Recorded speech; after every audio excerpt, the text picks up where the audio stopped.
Hello, everybody. Welcome to Leadership 101. I'm Jeff Moss, College HUNKS, Hauling Junk and Moving, Wilmington, North Carolina, and now Griffin, Georgia. I'm really excited today to have on the call and on this blog, Nick Friedman, who is one of the two original HUNKS. So Nick, welcome to the show. Thanks very much, Jeff. It's an honor to be here, man. Well, I call it a show, but it's really just something I do for fun, but I really am creative in terms of trying to have an opportunity to interview some really great people to help others. So as I told you, this isn't about money. This isn't about me trying to become a national speaker. It's simply about trying to do right and help others. So I know a lot of folks are really interested in the story. I mean, just to give a little history on Nick and Omar, childhood friends, got together, came up with this incredible idea, and then they wrote this book. If you haven't read The Effortless Entrepreneur, you should pick this up and read it because it really gets into the details of the story. But talk about how it all started with you guys and kind of walk us through the process. Absolutely, Jeff. And thanks for having me on. And first, let me say what you're doing here with showcasing folks from various walks of life and various leadership experiences is phenomenal. It's helping to spread the word to other folks. And you know, building leaders is one of our core values as a brand. So you're absolutely living that. And also, I'd be remiss if I didn't thank you for the service you've provided to our country and your families provided to our country. So thank you for that as well. So, you know, to answer your question, I grew up following that more traditional career path. We work hard in school, we get good enough grades not to make our parents upset. We get into college, we get a degree, we get a job, and we sort of move up the corporate ladder. And the summer before our senior year of college, we were home for summer vacation in Washington, D.C., where we grew up. And we were just thinking, you know, what can we do? What can we do for our resume? What can we do to make some money? And my best friend from high school, Omar, his mom had a furniture store and she had this beat up cargo van. And she said, you know what, why don't you guys do something with a van? So you're not just sitting around the house all summer. You could move people's furniture, you could haul their junk away. And we were kind of thinking about it, you know, sounds like not a lot of fun to be doing that, but would get us out of the house. And then she kind of interrupted us and said, you know, you guys could be like college hunks who haul junk. And it was almost like you could feel the earth move, as Omar describes it. You know, we paused, we laughed, and then we said, that's got a pretty catchy ring to it. So we put it on computer printout flyers and just stuck it in the mailbox around the neighborhood. And that night, our cell phone started ringing. And very quickly, the first light bulb moment for me was, hey, people have a need for this service. There's a look of relief and sort of gratitude when we're complete with it. And they thought the name was catchy. It was kind of a pattern interrupt. It wasn't what people typically associated with that blue collar mover or hauler. So we went off to college for our senior year, and Omar ends up writing an entrepreneurship business plan and enters it into an entrepreneurship competition.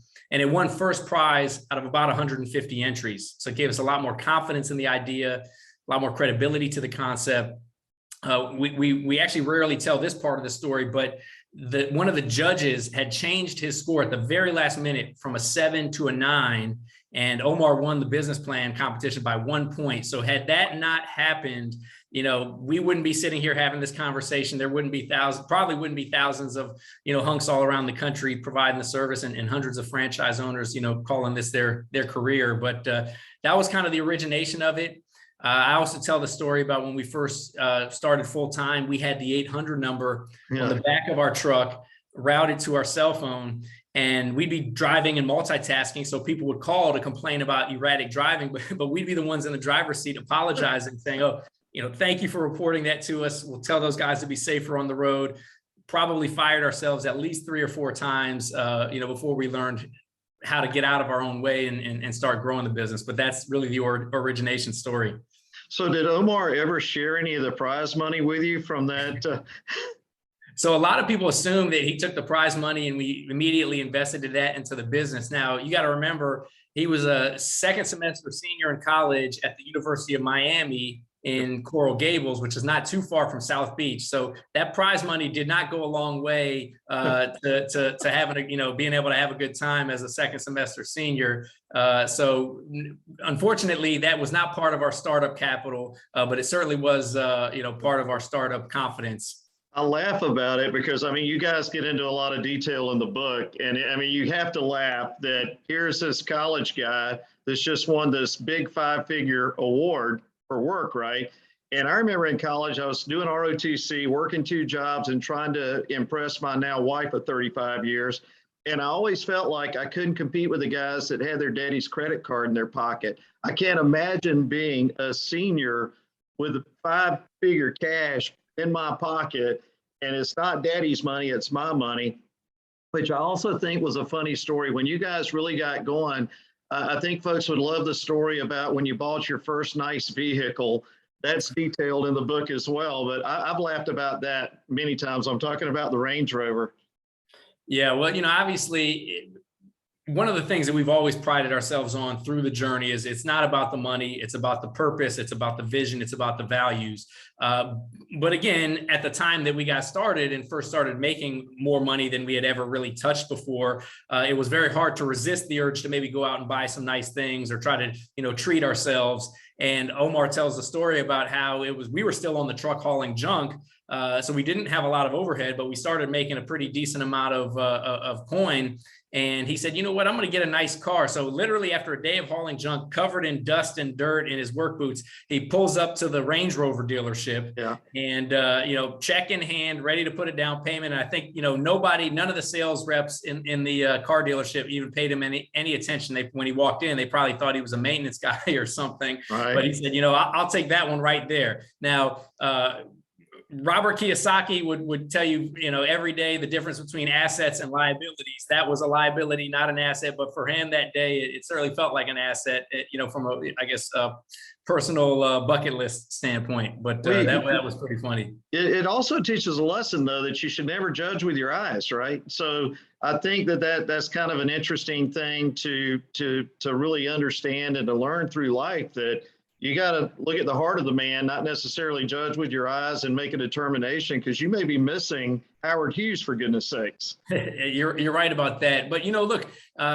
image and branding has always been something that we've been very intentional about in this company, because the idea is we want to portray an image to the public that's not your traditional blue collar, mean mugging attitude. We want to be sort of polished, friendly, playful, fun, and courteous. And so that's why always branding, in addition to building leaders, is also one of our core values, because you're always making an impression on folks, whether it's intentional or not.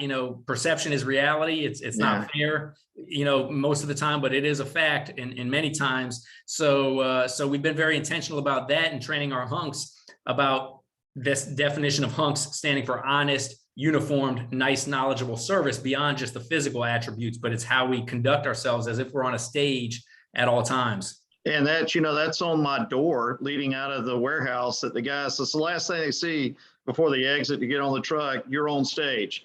And one thing that I think the listeners and the viewers are going to really be interested in, Nick, is, first of all, you and Omar are consistent. I can tell, our viewers that firsthand. I've known you guys for now 4.5 years, and there's nothing fake about this. So I'm curious about how you go from Omar's mother saying that to the first episode of the Shark Tank, more or less to where we are now. And how did the core values come into being? And how important is all that in terms of really setting a good foundation for any business owner? Well, the foundation is everything, and the values and a company purpose is what sets the foundation. So Omar and I became, we weren't great students in college, but we became voracious readers and students of entrepreneurship when we started the business. We started going to entrepreneurship conferences and reading books. And one of the very reoccurring themes that we heard time and time again from very, very successful executives and leaders was the importance of having a foundation of values. And whether it's Jim Collins' book, Good to Great, he talks about the difference between a good company and a great company, is that a great company doesn't just have values, but they actually use them as a litmus test to who we, the behaviors that we reward and celebrate and recognize in our organization. Simon Sinek's book, Start with Why, understanding the why behind you're getting out of bed in the morning. And guess what? It can't be about trying to make money, because there's nothing linear about business. There's ups and downs. You're going to lose money some days, especially in the early days.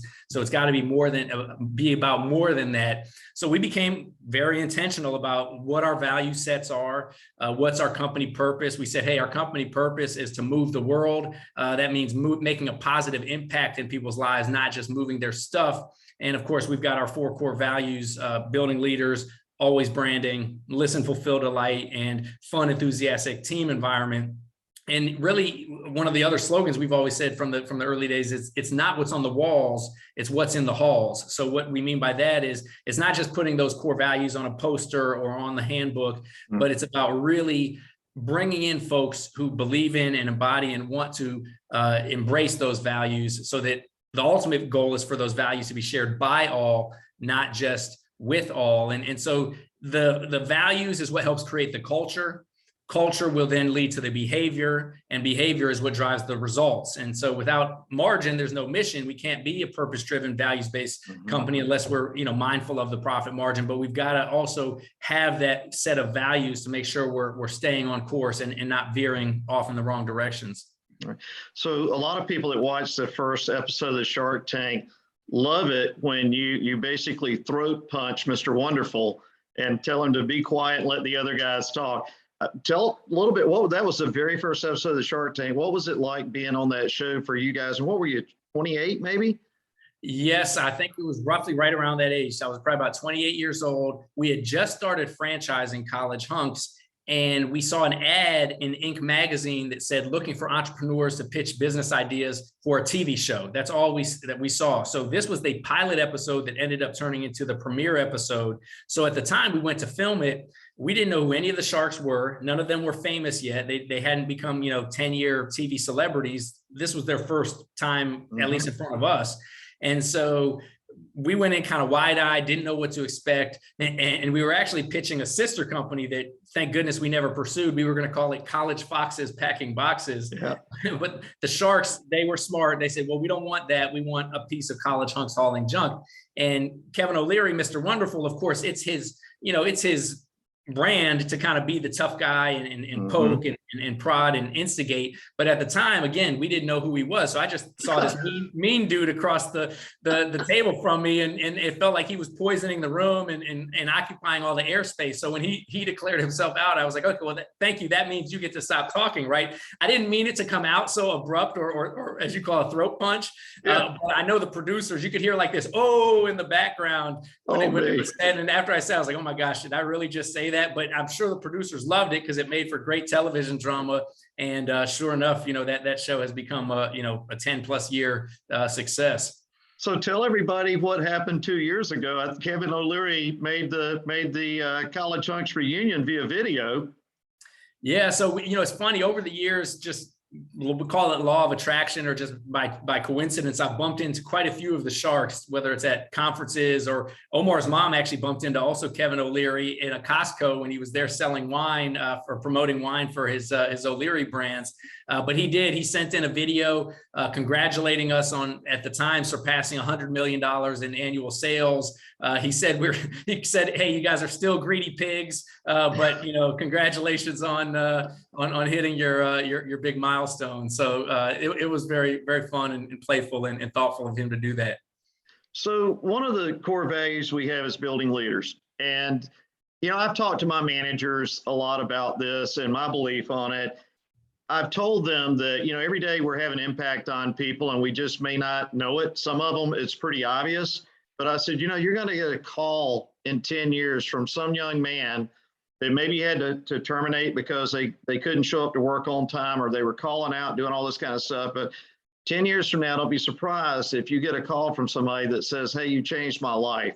Have you had one of those moments where you just didn't know and then somebody came out of nowhere? Absolutely. And there's probably nothing more rewarding as a founder, as an executive, to hear from folks who we've impacted, in some cases over a decade ago. Just recently, I actually got an email from a young man who I guess probably not that young anymore, but he said, he was working with College Hunks in DC in 2008, 2009.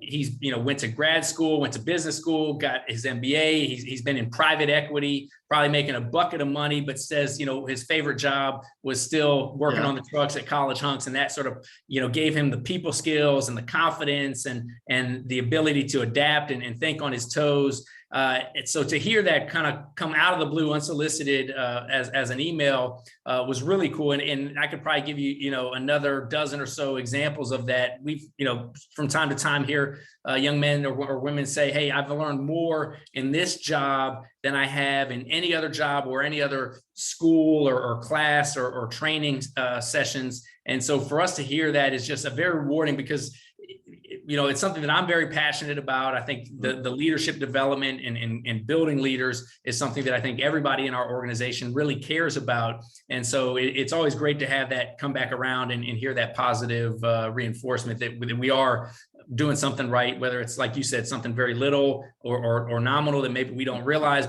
or something big or momentous that truly changes somebody's life. Yeah, I think a lot of times, it's really obvious to you because it's right there in front of you, but it's the ones that you don't realize that your leadership by example, I call it tip of the spear. When you're the tip of the spear, the leader of the business, the leader of the company, you've got to be in front of your folks doing the right thing so they can be a witness to it. But an example I would give you, I tell our hunks every day, we go out and do 5-star Chick-fil-A level moving, Chick-fil-A level junk hauling. You're representing not only the goodness in you, but the goodness of the company, but moreover, the promises and commitments we've made. So, never make a liar out of our folks that are going out and telling customers, this is what we do, be the best you can be today and the best hunk, et cetera, hunkettes. So as we move forward, listen, fulfill, and delight is another one. How did you arrive at those 3 words and connect them and bring meaning to them? Well, we are a service brand and a service business, and it's consumer services that we're in. And so the lifeblood of our company is our employees and our customers, our team members and our clients, as we call them here internally, and of course our franchise owners as well. And so the only way we're going to create a team and a brand that's sustainable over the long term is if we truly listen to our people. The company is made of people, franchise owners, team members, and clients, vendor partners as well. So if we listen to each other, listen to our clients, that gives us the opportunity to fulfill and what we call delight, which is really going above and beyond. We think fulfill as sort of meeting expectations, delighting as going above and beyond those expectations. And look, we're not a subscription business, so it's not like people are paying us every single month for our services. It's transactional at the consumer level. So every move, every junk haul, we may not hear from that customer for a couple months or a couple of years. So we rely what I call the 3 R's: repeat business, referral business, and reputation. And of course, reputation can be online or offline, but those 3 R's are critical. And the only way that we get those 3 R's right with our franchise owners, with our team members, and with our clients is by listening first and then fulfilling and delighting. We can't fulfill and delight if we don't ask the right questions or at least listen to what folks are telling us their needs and wants are. So that's why we always like to say listen first. And of course, you hear the old cliche, God gave us 2 ears and 1 mouth because He wanted us to listen more than we speak. And I think we try to impart that to our team members as well. And that core value is really important. Really, all the core values are important, but that one is important part of building leaders also. The core values are so interconnected because if we're teaching the frontline team members about how to listen, fulfill, and delight, that skill set is going to carry them through their entire lives. Same thing with always branding. That skill set is going to carry that through their entire lives. Being part of a fun, enthusiastic team environment is going to carry them through their entire lives. So by learning the other core values, we're actually building leaders in our team as well, because it's going to make them better humans, better leaders, better people. Yeah. Well, as you well know, I'm a Georgia Bulldog, and orange, just makes my skin crawl. And my friends that are Bulldogs say, I don't know how you get up every morning and put on the orange and green, and do your thing. I was like, it's real easy when you love what you do. And it took me a minute to get used to it because Bulldogs, everybody we hate's orange, Auburn, Clemson, you just go down the list, right? Athletically. But the orange and green, I think people assume because Omar graduated from the University of Miami that our colors are reflective of that, and that's really not the truth. No, we did a lot of studies early on when we were trying to come up with what color scheme we were going to make the company. And we felt that the orange and green combination really stood out, which is our goal, is to stand out in a crowded space. But now today we talk about our green representing our environmentally friendly recycling and donation and hauling practices, our sort of social consciousness around environmental sustainability. And then our orange being sort of part of the bright and playful brand that we represent as well. So that's sort of the current representations of what the colors stand for. And it certainly does stand out. I mean, everybody said, they tell me I see your orange signs everywhere. And I'm like, then we're always branding and doing what we're supposed to do. You know, I was going to say, one of my favorite things that and compliment that somebody's ever given me is a friend of mine who said, one day I was having a really rough day. A lot of things were going on. I saw one of your bright orange and green trucks drive by. It put a smile on my face, and I knew right there in that moment, for that moment at very least, everything was going to be okay. Everything was okay in the world, and I was just like, wow, that's actually pretty powerful. That really is our intention for this brand, is that when people see or interact with folks within the organization, they see the truck, they see the signs, they talk to a representative of the brand, they feel like, you know what, that's an example of light. That's an example of positivity and everything being okay. And that's really what we want to ultimately strive for as becoming an iconic brand. And it was really true during the pandemic when we started moving people out of abuse situations at no charge to them. I think, when you said that at our national meeting a couple of weeks ago, I immediately went back to the thankful situation that we created for folks that were in an abusive situation and needed to get out, but they had no way out. And we at no charge came rolling in and said, we will help you during the pandemic. So we actually live the values, and that's one of the things I'm most proud about the brand. I'm going to ask you one more business question. I'm going to shift gears on you. I was speaking at a chamber event yesterday, and somebody said, do you have any regrets? And I said, yeah, I regret not doing this sooner versus later. But they really got down to what are the differences between being, your own business owner versus, the 25 plus years you spent in corporate America. And I said, nothing I do is check the box. You sit down and it's how many of this did you do? How many of that did you do? Everything we do is intentional. So you and I talked about an environment of no complacency, no arrogance, complete intentionality, Six Sigma Kaizen, that continuous loop of improvement and attention to detail. What do you think, as somebody starting out a new business and maybe they're a new entrepreneur and they're just getting in, what are the key things in those first few months that you think are critical to them actually not only surviving, but thriving? Yeah, well, I think three things, they happen to all start with the letter P: purpose, persistence, and patience. You've got to have a purpose of what you're getting into beyond just trying to make some money, because the early days are a grind. Let me tell you that, I call and describe College Hunks as a 15-year plus overnight success, because it took several years, if not more than 10, to really start to see financial dividends. So you've got to have a purpose beyond just the making money. You've got to be persistent, because you're going to get knocked down. You're going to get discouraged. You're going to get disillusioned. And then patience is critical too, because the timeline is going to be a lot longer and a lot harder than, as entrepreneurs, we tend to all skew optimistic. So we think we're going to be successful right out of the gates, which of course you need that mindset, but you got to be able to maintain that mindset as you're grinding and trying to get something lifted off the ground. So as long as the market is embracing or adopting it to some level out of the gates, then you've got something that has some potential and some opportunity to continue pursuing. Every time that I tried to veer off the main path, shortcut success or chase a shiny idea, which is easy for entrepreneurial folks like us to want to do, it often felt like a step forward, two steps backwards, because I was taking my eye off the main thing that was going to continue to be able to accelerate and build momentum. So I think having that perspective out of the gates for any entrepreneur getting in the game is really important to have. And I don't know if you remember this or not, but probably 3 years ago, it might have been 4 years ago, at Reunion, I was talking to you in line to get food, and my wife was standing there, and I was talking about, adding on another zone that I felt I needed to do it. And you said, I want you to drill deep. Don't do it. I acted on your advice, and it's obviously paid off for us here in Wilmington. But that shiny penny that, hey, if I only do this, I can do better. You really told me to focus on grinding it out and focus on one zone and just get everything I could out of it. That kind of goes down the path of what you're talking about now. So advice to, again, a new business owner is drill deep where you are, right? Yeah, I mean, look, it's a balance between, digging a bunch of little holes versus digging one big one that is going to lead you to the promised land or to the pay dirt.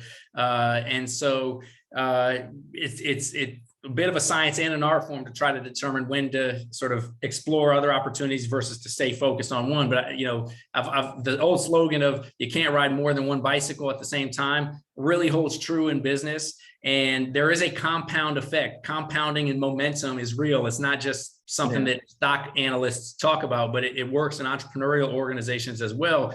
And as you have that sort of rowing effort all in the same direction about building upon building upon building your momentum, then things start to accelerate and it doesn't become as hard. But I think there's nothing harder than getting something from zero to something.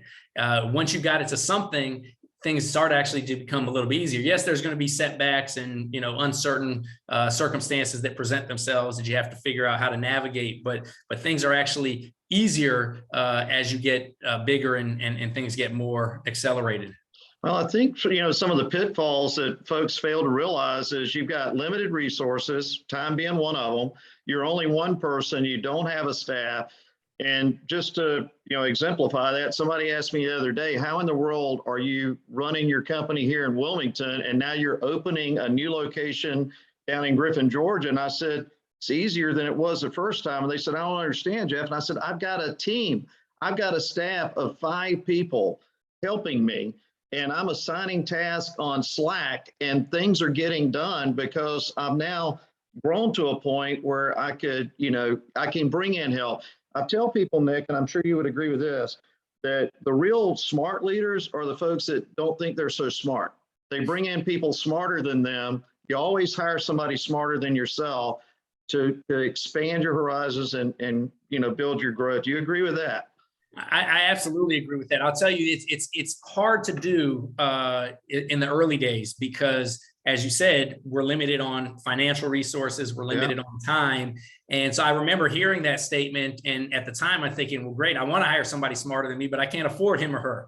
and so, but the point is, there are people smarter than us in areas that maybe we're not as good at, or we don't enjoy doing as much. And there are people that enjoy doing that one thing or are better at doing that one thing than we are. And so at the startup level, that's the key, is finding folks that can help you along there. And then in some cases, look, there are some cases where the business is going to grow faster than the people, or the business will outgrow the people. And that's just a reality. Sometimes your people will be able to keep up. Sometimes you'll have to layer in people that are even smarter at a higher level as the business grows, and the means to be able to hire folks improves as well. So that also requires a little bit of a delicate balance, but absolutely, if any business owner who wants to scale and wants to get to the next level can't be pulling all the levers and pressing all the buttons themselves. They'll burn themselves out, and the business won't be able to function without them.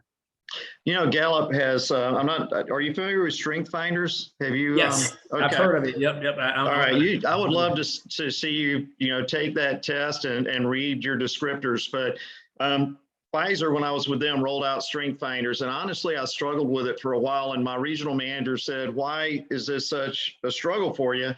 And I said, because you really pour gas on people's strengths, but you ignore their weaknesses. And as an aviator, I don't want to get on an airplane with somebody that's great at taking off and they stink at landing.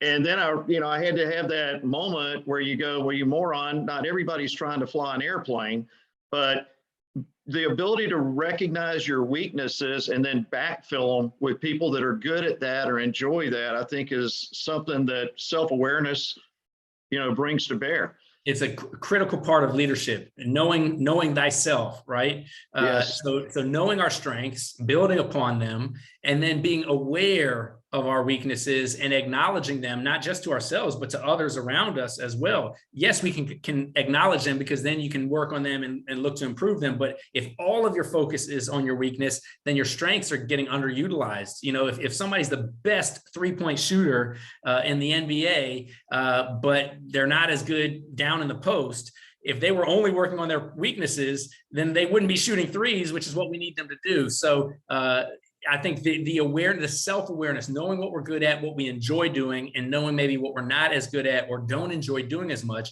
and then making our team aware of each other's strengths and weaknesses, so that somebody else who might be stronger in an area where we're weak can help pick us up. Or if we make a mistake, hey, it's like, hey, I'll give you an example, Jeff. I have a tendency to make knee-jerk reactions. Big surprise, right?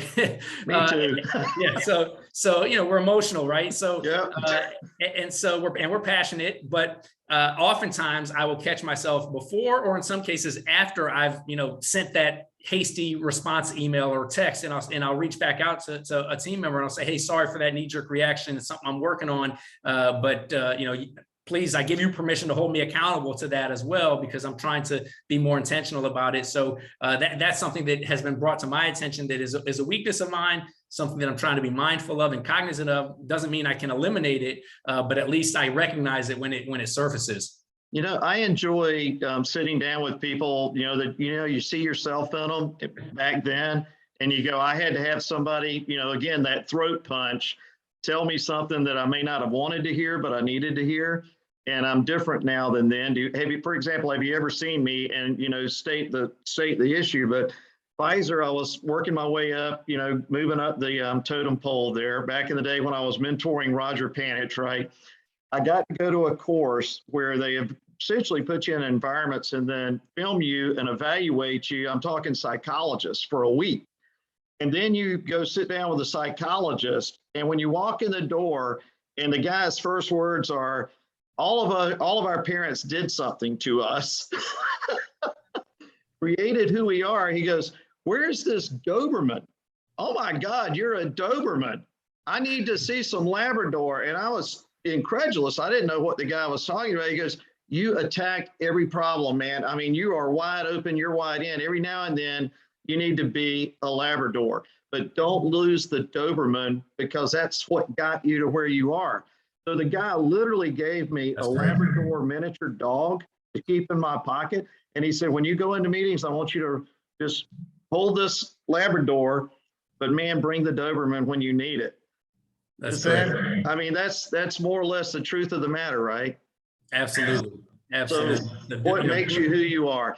So I want to kind of conclude on, were you about to say something, Nick? I was just going to add, so exercises like the Strengths Finders test, but also just asking your team members and asking them, giving them a place of trust to say, hey, look, I'm working on trying to, become more self-aware as a leader. Can you tell me what's one or two things, behaviors that are consistent that make me an effective leader? And maybe what's one or two consistent themes that you see in me, or behaviors that you see in me that maybe are holding me back as a leader? And you'll get consistent themes.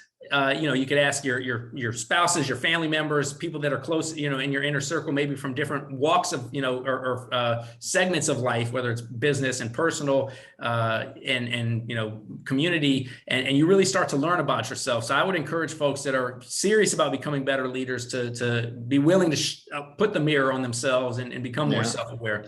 Well, and give people permission to tell you, when you're, let me know if I cross this line or I'm heading down this path, kick me under the table, do something, but don't let me just, go off the rails about something. I want to shift gears on you. Last segment. I want to talk about Undercover Boss. So what I walked away with were a lot of things. First of all, you and Omar did a great job. I can't imagine, the 2 weeks of filming, freezing cold, the pressure of sustaining through that. But what I saw in you was a different person. And I know that might strike you funny, but you showed a lot of emotion in that. And I was telling my wife, he's got kids now. So when you started hearing the story, the struggle, and I've got a special needs adult daughter. I've been through what that lady's been through that was on the show. I understood it and I immediately connected. And I told somebody, you know, it's when you see parents pushing a wheelchair, you know, your heart kind of skips a beat and you feel it. But when you find yourself behind the wheelchair, it totally changes everything, because now you're the person that everybody's looking at going, oh my goodness, I wonder what's going on with them. But you emotionally connected with people. And I wonder what having children, I mean, you got married when I first met you, and now you've got 4 kids, right? Yes, sir. How has that changed you as a leader, as a man, as a human being? Well, that's a powerful one to end with. So, you know, I think prior to having kids, and certainly prior to being married, I was accustomed to marching to the beat of my own tune, my own drum. And so, you know, my day consisted of, I wake up and I'm doing everything Nick related, whether it's gym, business, meetings, bar after work, whatever. And then slowly, and gradually, it became very apparent that I'm not just living for me anymore. You know, we've got my wife, we've now got 3 daughters and a son, and I'm laying down everything for them. And so that shift certainly took some time. I remember the first baby we had when we were waking up through all hours of the night to feed her, me thinking like I was caught in the spin cycle or the washing machine. Like, wait a minute, like, okay, I can't do things on my own time anymore. I've got to focus on this as a priority. And so, you know, I think that's just a reality that I was faced with as a first-time father. And now, you know, everything I do, I have to be mindful of, okay, you know, how is this going to impact the family, my time away, my time with them? Am I putting the phone away when I get home from work and leaving it in the drawer as opposed, or am I picking it up and being not present?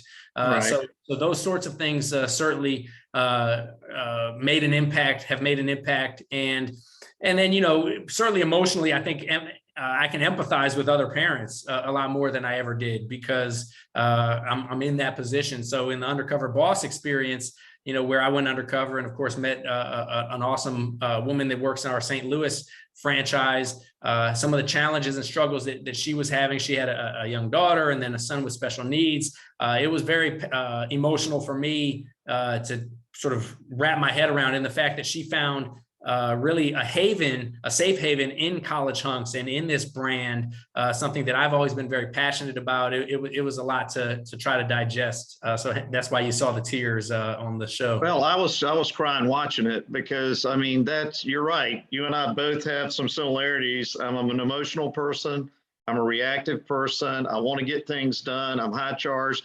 For guys like us, it's hard to put the phone down at night. It's hard to put the computer away. I never was good at that. It's certainly something I would add to my regrets at 58, that I gave up a lot of stuff I should have been doing with the family because I was so focused on doing a tremendous job for my employer, that, you know, those are things I can sit down with people now and go, you know, you got to strike that balance and find it. So your words are, you know, they hit home. And I hope people are listening to that. An older guy saying, don't do it.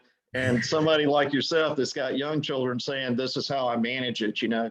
So folks, I mean, any parting words, Nick? This has been incredible. No, yeah. First of all, I think you got a future in television interviewing if the College Hunks gig doesn't work out. But no, I again, seriously appreciate that you're doing this to help spread the leadership best practices to your community and your network, and anybody else who ends up seeing it. Grateful for your continued passion and commitment to the brand of College Hunks. You are the shining example of what we aspired to have as franchise owners when we first sort of set down the path of franchising. So it's really cool to see you take the values, make them part of your own, and then bring them to life in the communities that you're able to touch. Well, I have to bring Roger Panich back up, because I told him at reunion, I think on awards night, I told him honestly, I said, I didn't see this. I didn't, you know, when we got into it, it was about surviving, being successful, paying the bills. And I never imagined it was going to go this way for us. And Roger said, are you kidding me? I knew it before you even signed the contract and you bought the location. I'm like, Well, I'm glad you did, because I mean, those early days, and I think that's the thing I would say to any entrepreneur. You brought up grind. It doesn't come easy. I don't care what you're doing. And if you're not willing to throw yourself into it and really pour your heart, mind, and soul, my wife and I spent a lot of time in prayer, honestly, as folks of faith, that we felt like that we were being led down this path. And I will tell you, no regrets. I love this brand. I love what we stand for. I love the fact that we walk the walk and talk the talk, and we care about people. And you and Omar, your leadership, the peanut butter and jelly of our brand, you're doing the right thing. So folks, pick up the book, Effortless Entrepreneur. If you haven't seen them, the first episode of the Shark Tank, you can find them there. We were on the season premiere of Undercover Boss in 2022. You can find that. And I believe there's 2 other shows that you guys were on. What were they? So yeah, we haven't shied away from getting the brand out there. Back in our single days, which is also when we wrote the book, so it has a little bit of a Bachelor edge tone to it. We were on a dating show called Millionaire Matchmaker on Bravo, and then Below Deck was another show on Bravo, and my wife and I actually did House Hunters when we bought our first house together. So we've done a few of the TV programs, but I think bookending it with Shark Tank and Undercover Boss, you could skip the ones in the middle. Yeah, that's especially now that you've got 4 kids, right? It's like, I don't know if I want them watching that. Yeah. Folks, we appreciate you being with us. My special guest today was Nick Friedman, one of the original college hunks and founders of this incredible brand. So look forward to future meetings. We've got some really great people coming up on Leadership 101. I'm Jeff Moss. Have a wonderful day.